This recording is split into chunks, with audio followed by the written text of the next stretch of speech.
ഇത്ര കൊടും ക്രൂരത ഇത് വേണമായിരുന്നോ?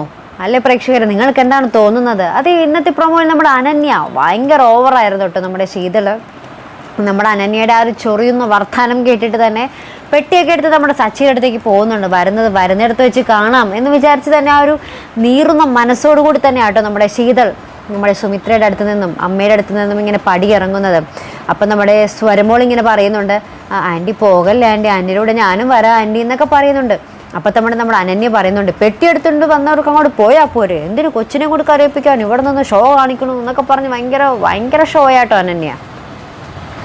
അതും കൂടി കേട്ടപ്പോൾ നമ്മുടെ സുമിത്രയ്ക്ക് ആകെ ഒരു സങ്കടമാകുന്നുണ്ട് കേട്ടോ. പക്ഷേ എനിക്ക് തോന്നുന്നു നട്ടലില്ലാത്തതാണോ അനിരുദ്ധ, അല്ലെങ്കിൽ ആ ഒരു സ്പോട്ടിൽ തന്നെ അനന്യയ്ക്ക് ആ ഒരു കരണം പുകച്ചൊന്ന് കൊടുക്കേണ്ട ഒരു ഡയലോഗ് തന്നെയായിരുന്നു അനന്യ അവിടെ പറഞ്ഞത്. ഇത്രയ്ക്കൊക്കെ എന്താ പറയുക, അഹങ്കരിക്കാൻ വേണ്ടി അത് സ്വന്തം മോളല്ല എന്നും കൂടി അവർക്ക് അറിയാവുന്നതാണ്.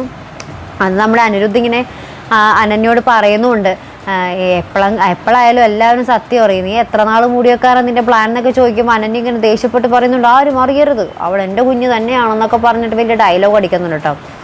എന്തായാലും കഥ ഇനി വരാൻ കിടക്കുന്നതുള്ളൂ. നമ്മുടെ പ്രതീക്ഷയ്ക്ക് വരുന്നത് നമ്മുടെ പ്രൊമോയിൽ നമ്മൾ കണ്ടതാണ്, വീക്കിലി പ്രൊമോയിൽ. അപ്പോൾ എന്തായാലും ആ കള്ള അവിടെ പൊളിയും എന്നുള്ള 100% ഉറപ്പാണ്. അപ്പോൾ നമ്മുടെ അനന്യ എങ്ങനെയായിരിക്കും പ്രതികരിക്കാൻ പോകുന്നതെന്നൊക്കെ കണ്ട് തന്നെ അറിയണം കേട്ടോ. ശേഷം നമ്മുടെ ശീതളും എന്താ പറയുക, കൂടെ നമ്മുടെ അച്ഛമ്മയുണ്ട്, സരസ്വതി അമ്മയുണ്ട് കേട്ടോ. സരസ്വതി അമ്മയും കൂടിയാണ് നമ്മുടെ സച്ചിയുടെ അടുത്തേക്ക് പോകുന്നത്. പക്ഷെ സച്ചി എന്തോ വേറെ ഒരാളായി മാറിക്കഴിഞ്ഞു. നമ്മുടെ ശീതളിനെ കാണുമ്പോൾ തന്നെ ഇങ്ങനെ കലിപ്പോടുകൂടിയാണ് നോക്കുന്നത്. ഇത്ര നാളും കേണതാണ് ശീതളെ, വാ പ്ലീസ് എന്നൊക്കെ പറഞ്ഞുകൊണ്ടിരുന്ന ആളിപ്പോൾ ആ ഒരു ഭാവമേ മാറി. ഇനി എങ്ങനെയായിരിക്കും ശീതളിനെ സ്വീകരിക്കാൻ പോകുന്ന, ശീതളിനെ ആ വീട്ടിൽ കയറ്റുമെന്ന് തന്നെ നമുക്ക് കണ്ടു തന്നെ അറിയണം. അപ്പുറത്ത് നമ്മുടെ രഞ്ജിത ഓരോ കരിക്കുളം ഇങ്ങനെ നീക്കിക്കൊണ്ടിരിക്കുക കേട്ടോ. ഭയങ്കര സന്തോഷത്തിലാണ്. നമ്മുടെ പ്രതീക്ഷിൻ്റെ ഉള്ളിലും വിഷം കയറ്റുന്നുണ്ട്, എല്ലാവരുടെ പൂജയുടെ ഉള്ളിലും.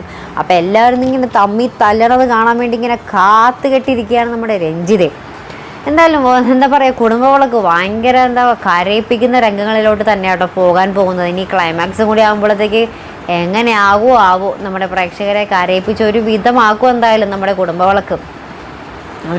എന്തായാലും പോട്ടെ, ഒരു നല്ല ക്ലൈമാക്സ് കിട്ടിയാൽ മതി എന്ന് മാത്രമേ ഉള്ളൂ പ്രേക്ഷകർക്കൊക്കെ ആഗ്രഹം. എനിക്കതാണ്. നിങ്ങൾക്ക് എന്താ അഭിപ്രായം? എങ്ങനെ ആയിരിക്കണമെന്നാണ് നിങ്ങൾക്ക് തോന്നുന്നത് ക്ലൈമാക്സ്? എന്തായാലും നമുക്ക് അതിനൊക്കെയായിട്ട് നമുക്ക് കാത്തിരുന്ന് തന്നെ കാണേണ്ടിയിരിക്കുന്നു. അപ്പോൾ ഇതുപോലുള്ള പ്രൊമോ റിവ്യൂസിനും എപ്പിസോഡ് റിവ്യൂസിനും ഒക്കെ നിങ്ങൾ മറക്കാതെ ചാനൽ സബ്സ്ക്രൈബ് ചെയ്യുക. അടുത്തൊരു വീഡിയോയുമായി വരുന്നത് വരയ്ക്കും ഗുഡ് ബൈ.